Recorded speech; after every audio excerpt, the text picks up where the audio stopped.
Fala galera, professor Juarez para mais uma aula de Geografia.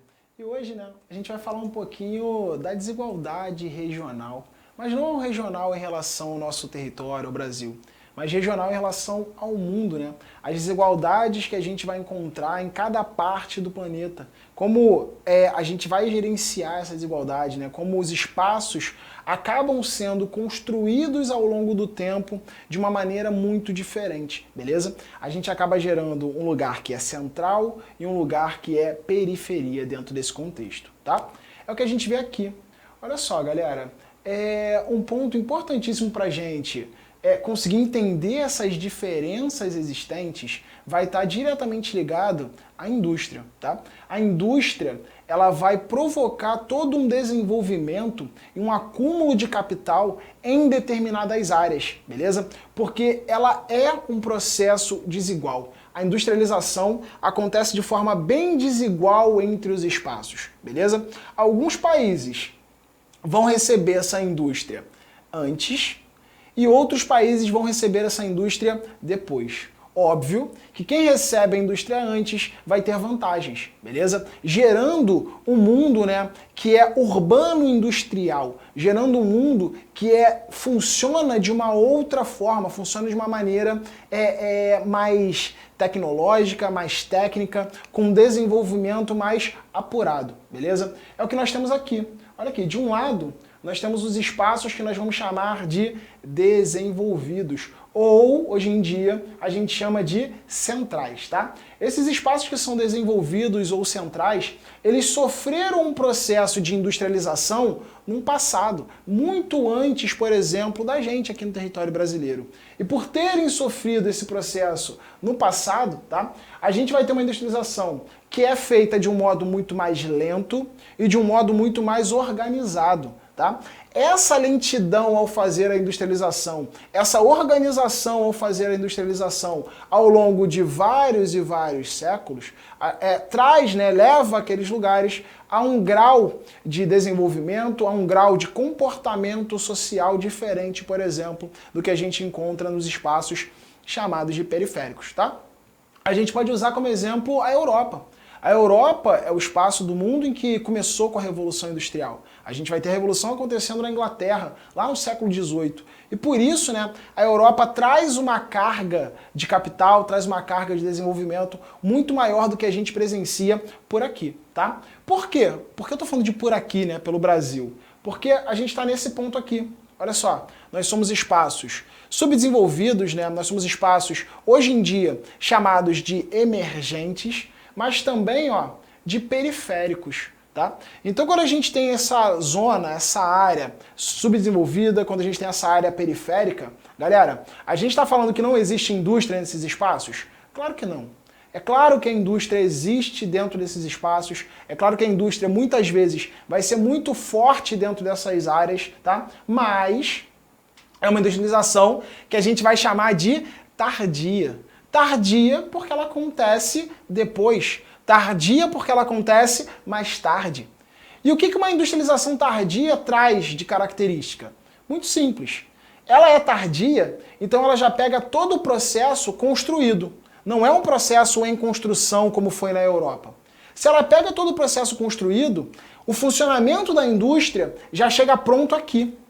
E esse funcionamento que chega pronto aqui, ele vai trazer um dinamismo muito maior para essas áreas. A gente vai falar então que a industrialização dos países que são subdesenvolvidos ou periféricos é uma industrialização muito mais acelerada, é um processo extremamente acelerado, beleza? E é um processo também caótico. É um processo que está acontecendo tudo ao mesmo tempo, um ritmo frenético, sem muita organização. E isso vai deixar, claro como esses lugares são menos organizados, são menos desenvolvidos, propriamente dito, economicamente. Isso acontece muito e isso gera toda uma desigualdade social no nosso planeta, tá bom? Vamos ver um pouquinho o processo brasileiro, só para a gente entender, Lembra que eu falei da Inglaterra no século XVIII. Olha só, galera, quando a gente fala do Brasil, olha que doideira, Olha que coisa absurda. O Brasil, ele, por ser colônia, por estar dividido, né, dessa organização, o Brasil tinha uma metrópole, que era Portugal, e Brasil era colônia, nós aqui no território brasileiro éramos proibidos de ter indústrias, tá?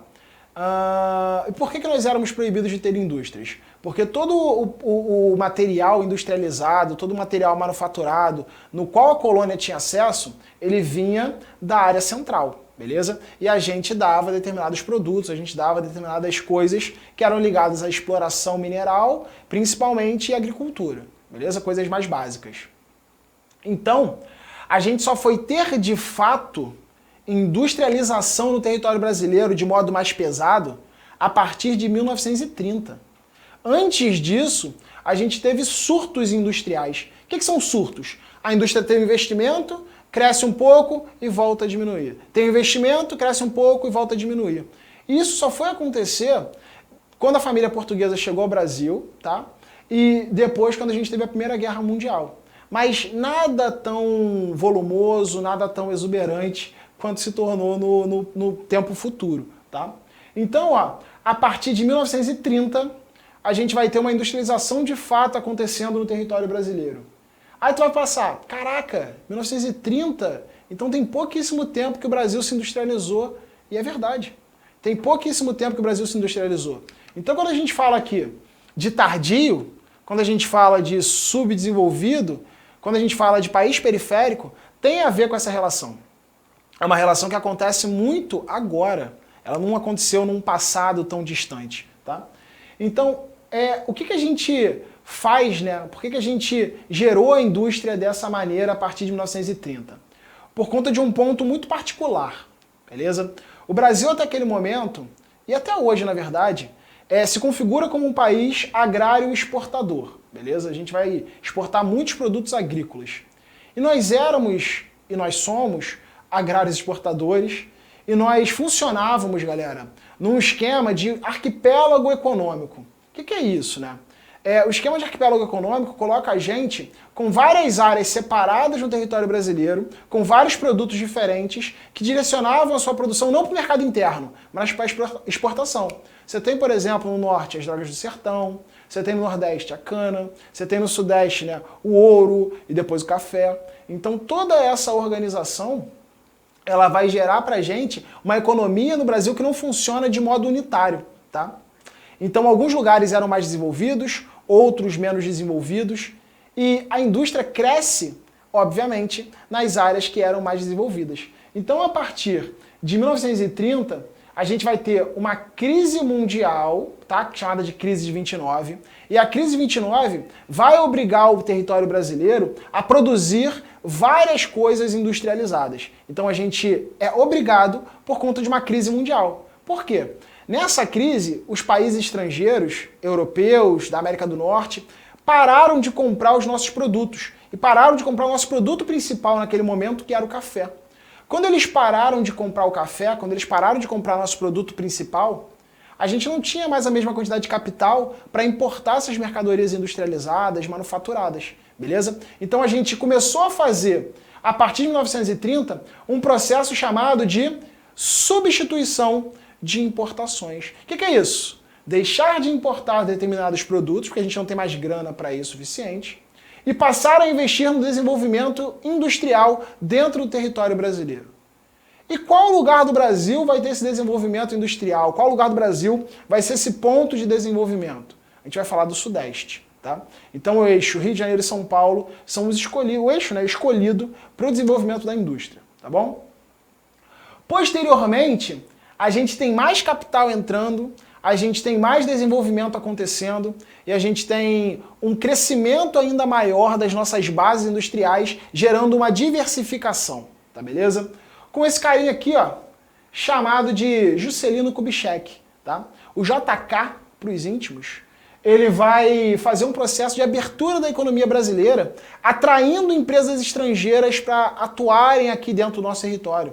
Então, essa diversidade de empresas, né, sei lá, como a Fiat, a Ford não mais, né, mas a Fiat, a Volkswagen, a Renault Citroën, essas empresas chegam ao Brasil depois, né, desses anos 50, depois desse governo de Juscelino Kubitschek, que era um governo que tentava atrair empresas estrangeiras, tá? para fazer um processo, aqui, chamado de nacional desenvolvimentista, beleza? Então ele quer fazer todo um desenvolvimento do território nacional, beleza? Essa é a proposta do território brasileiro, que é uma proposta o quê, galera? Periférica. É uma proposta acelerada e caótica. Então a gente começa com uma indústria de forma mais forte em 30, beleza? E a gente intensifica até chegar nos dias de hoje. É muito pouco tempo.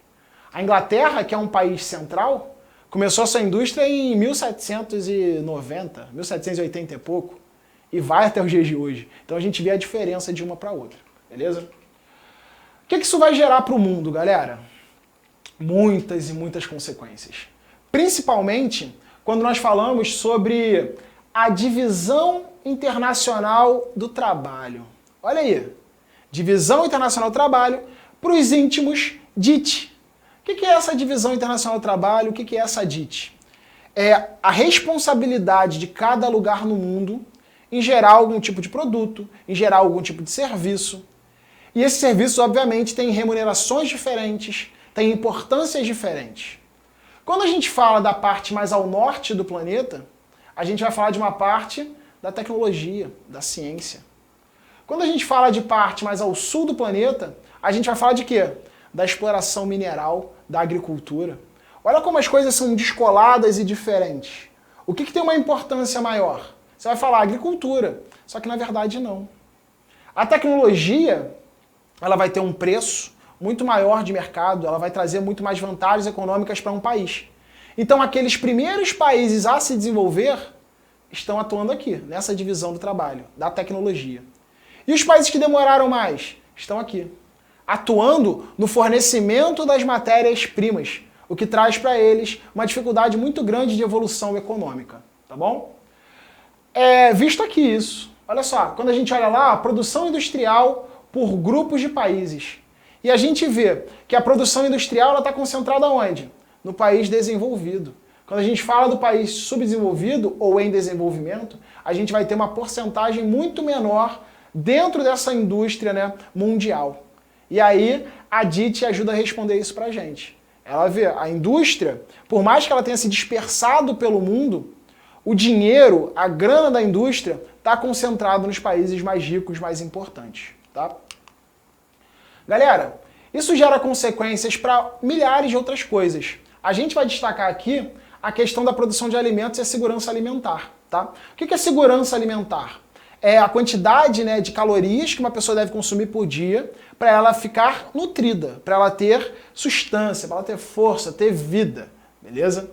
E a gente consegue perceber, principalmente nesse mapa aqui, que vários lugares do mundo passam por algumas dificuldades de alimentação, passam por algumas dificuldades, alguns problemas de alimentação, tá? E isso está muito ligado ao mercado, isso está muito ligado ao dinheiro. Por quê? Vários desses lugares que são aqui periféricos nessa divisão internacional do trabalho são espaços em que a produção agrícola ela não acontece voltada para o mercado interno. Olha que maluquice. Eu não produzo alimento para a minha população. O que eu faço? Eu produzo um tipo de coisa em um volume gigantesco, em grandes propriedades, para poder fazer um processo de exportação, para que outros lugares recebam essas mercadorias. E nem sempre isso vai ser para alimentação da população, não. Por exemplo, o Brasil produz muita soja, nós somos os maiores produtores de soja no mundo. E essa soja é muito exportada para vários países, mas principalmente para a China. Aí você vai falar, a China tem muita gente, então é para alimentar a população chinesa. É mais ou menos. Por que mais ou menos, galera? Porque não é diretamente para a população chinesa, mas é para alimentar os porcos chineses que vão servir de alimento para aquela população. Então, tem toda uma logística, né, de produção aqui para exportar, para que eles tenham alimento. Enquanto outros países mais pobres, por exemplo, países no continente africano, não conseguem ter essa realidade. Eles produzem ali para exportar, mas ao mesmo tempo a sua população acaba, né, com muitos problemas alimentares, beleza? Isso não está ligado só à quantidade de comida que existe, mas está ligado também à questão financeira, beleza? Para vocês terem uma ideia, a gente produz mais ou menos 3 a 4 vezes mais do que a população mundial precisaria em relação a alimentos. Mas mesmo assim, a gente ainda tem muita população passando fome. Inclusive aqui no Brasil, né, galera? Às vezes próximo da gente a gente tem essa situação acontecendo. E essa pessoa passa fome por quê? Essas pessoas passam fome por quê? Porque falta comida no mercado? Está faltando comida lá nas bandejinhas, nas gôndolas? Não. Está faltando dinheiro para comprar essas comidas, faltando dinheiro para poder, né, se alimentar de uma maneira adequada. Beleza? Então é um processo que tem uma questão da produção para exportação, mas tem uma questão financeira interna também envolvida dentro disso. Tá?